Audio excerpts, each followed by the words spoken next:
stand on business.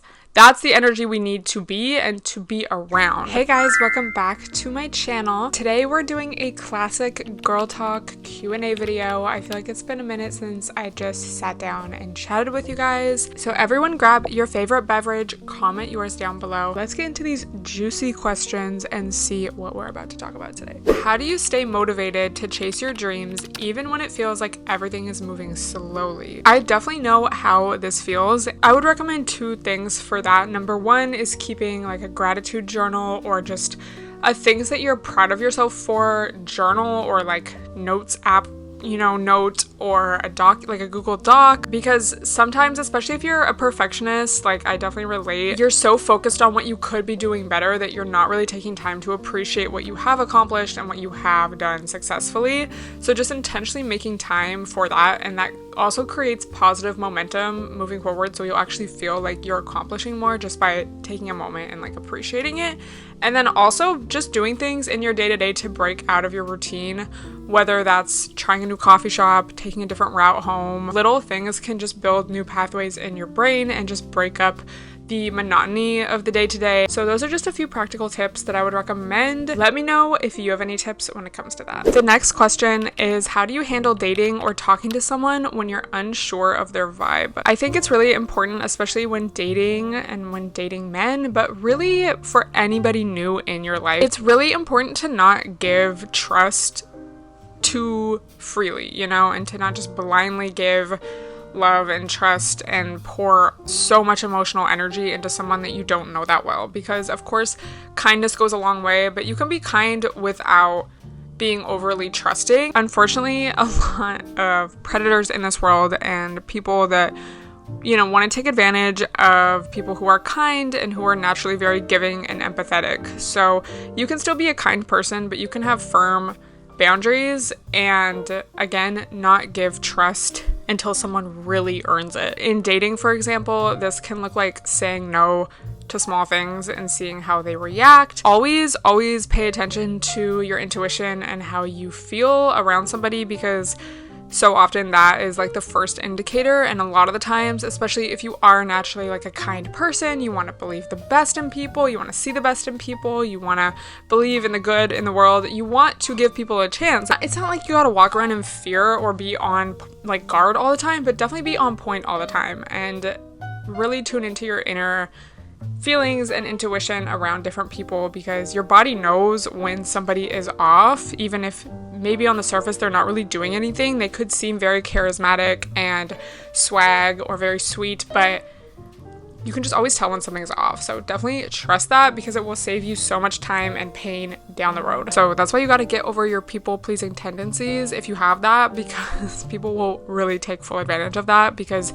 your fear of making a situation awkward will literally put you in danger. So watch out, sis. The next question is, what's your take on online dating versus meeting someone in person? I'm not against it, because so many people, like there was this whole graph of how people meet throughout the years, how couples have met, and throughout the past 10 years, majority of how people meet is via online. You have to use a lot of discernment either way, and it does just take time to get to know somebody. But I do think there's something to be said about meeting people in person, whether that's like people to date or just like friends or just literally to talk to strangers. Since so much of our world is online now, I think people just really, a lot of people feel very lonely and isolated, because a lot of people just really want to be seen.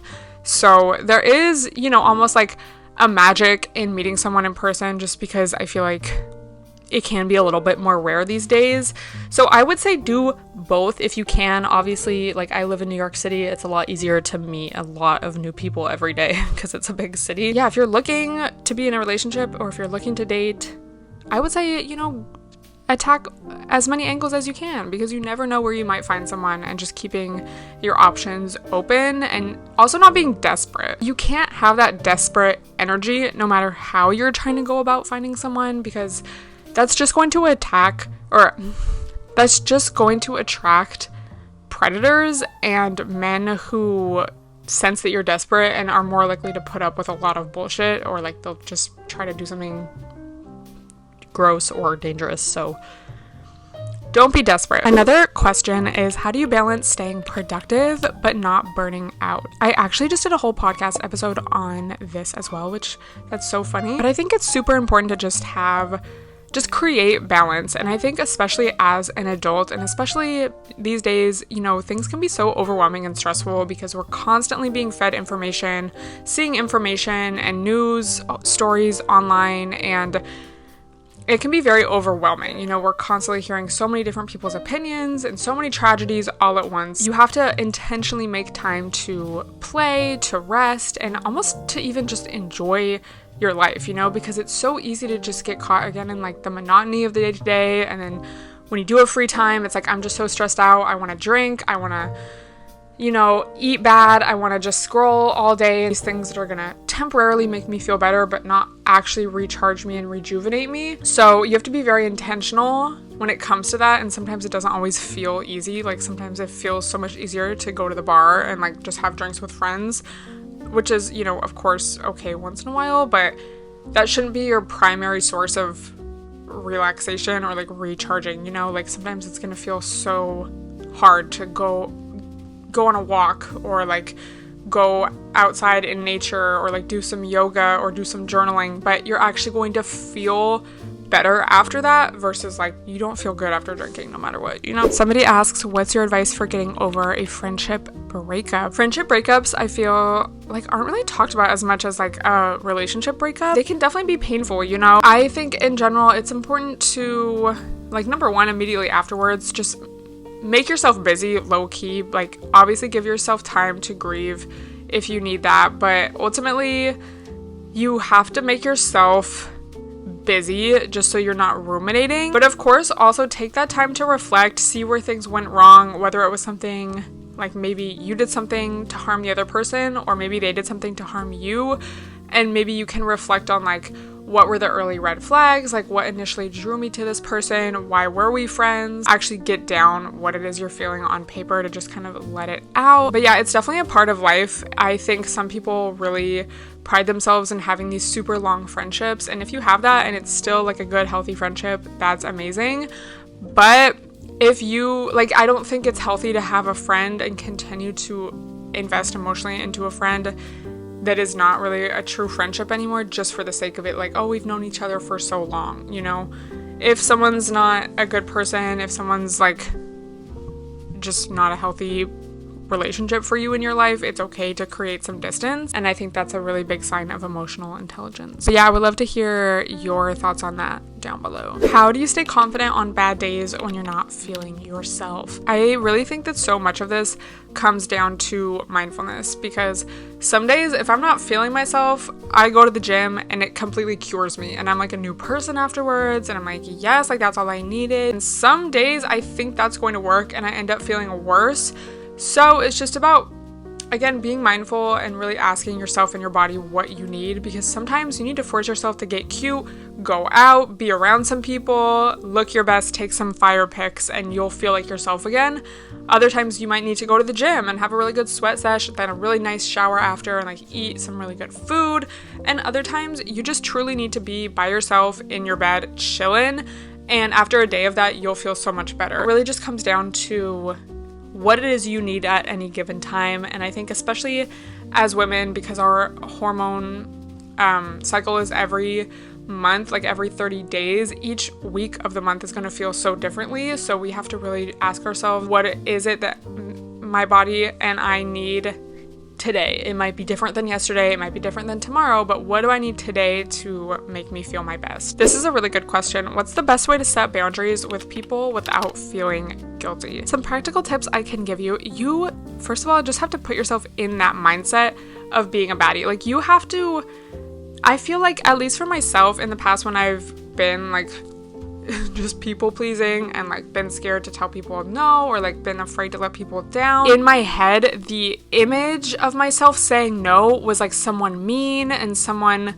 that like would be causing people harm. But instead you have to kind of reframe your mind so that if you're telling someone no, it's because you're like a baddie, it's because you don't let people play with you, and you're not going to be a doormat. And you need to create the image in your head of when you people please, you're being a doormat, you're being someone annoying, you're like not doing what's best for you. And once you kind of become aware of this, like I don't mean to sound judgmental, but maybe you need to hear this if you're having trouble with people pleasing. Once you kind of unlearn it yourself and can see it for what it is, it's actually really annoying to be around someone who's a people pleaser, who's like unsure of what they want because they don't want to like, you know, disagree with someone else in the group, or you're like, oh, like what time should we leave? Like, where do you want to eat? And they're like, I don't know, like whatever you want. It's like that gets kind of annoying to be around. And if you like being around someone like that, it's kind of like you have something wrong with you. Because a strong, emotionally healthy girly is gonna want to be around other girlies who also are strong and emotionally healthy and know what they want and stand on business. That's the energy we need to be and to be around. The short term, I don't want to create an awkward situation of people pleasing is not worth the long term lack of respect that people will feel towards you and give you, and then people will see you as a doormat. Also, when it comes to dating, it's like that's how a lot of guys can easily take advantage of you, is because they know that you're going to not react or not, like there won't be any consequences. And then also a really good hack that Shira7 actually said, well, one time someone was like, what gives you the best feeling? And she was like, besides my children, like telling people no. Like I love that moment of surprise and they're just like, they don't know what to do, like they're flustered. So many people rely on you being sweet and agreeable and just like not wanting to cause a scene, so you need to tap into it. You don't have to walk around rude or entitled, but know what you want and don't let people play with you. Don't be a doormat. It's really actually annoying to be around, and therefore you're only going to attract people who want to be around a doormat. Like someone who does not want to be around a doormat is not going to fuck with you, and that's the person you want to be friends with, you know, so, or you want to date. So okay, we're gonna do 2 more questions. One is a little personal to me, and then one is, I think, a great one to end the video off. So number 1 is, what is the most empowering decision you've made for yourself this year? I would say anytime I left a relationship that was not in my best interest, even though it was maybe very difficult. At the time, I knew it was the best for myself long term, and that ultimately just created so much more confidence and like self-love and self-trust, you know, putting myself first even when it felt very hard. So that would definitely be it. And then it's like immediately after that, so much of my life improved like drastically. And then also just on that note, like pretty much just leaving anytime I didn't want to be somewhere. And I'm not saying that in an avoidant way, but more so like if it was a night out and I just wasn't feeling the vibe anymore, I would just be like, okay, I'm going home, like bye. Pretty much just putting myself first, you know, any little time that you do that helps for those bigger moments when it feels hard, and just creating self-love and self-trust and self-respect. So let me know what your moment would be. And then the last question, how do you romanticize your life even when things aren't going great? You have to, again, like I said earlier, break those patterns, self-doubt or self-sabotage, and then just doing the little things that sometimes feel dumb, like reading a book at a coffee shop. Like sometimes it's like, that's not gonna make me feel better, but then you go and do it and it does. Or like trying a new restaurant, trying a new coffee shop, trying a new bookstore, just going to a different park and taking a nice little walk, and just really focusing on yourself, leveling up, making yourself as cute and as hot as possible, donating clothes, selling stuff on Poshmark. There's a lot of things you can do to change just the energy in your life, in your home, and in yourself, where you don't need to spend like hundreds or thousands of dollars on like a makeover, you know? It's like, it could be as simple as just donating some clothes, or going to the thrift, or changing the furniture in your room around, getting a haircut, dyeing your hair. Like don't do anything drastic girly if you're like going through it mentally, you know? But so let me know again what you do to romanticize your life, to feel better, to shift your energy. Let me know if you want more videos like this, and don't forget, again, if you didn't already know, I have a weekly podcast where I talk at length every single week, so definitely make sure you check that out. Available on all platforms, the Stella podcast. Thank you so much for tuning in. Let me know what you want to see more of on my channel, and I will talk to you guys next time. Bye everyone.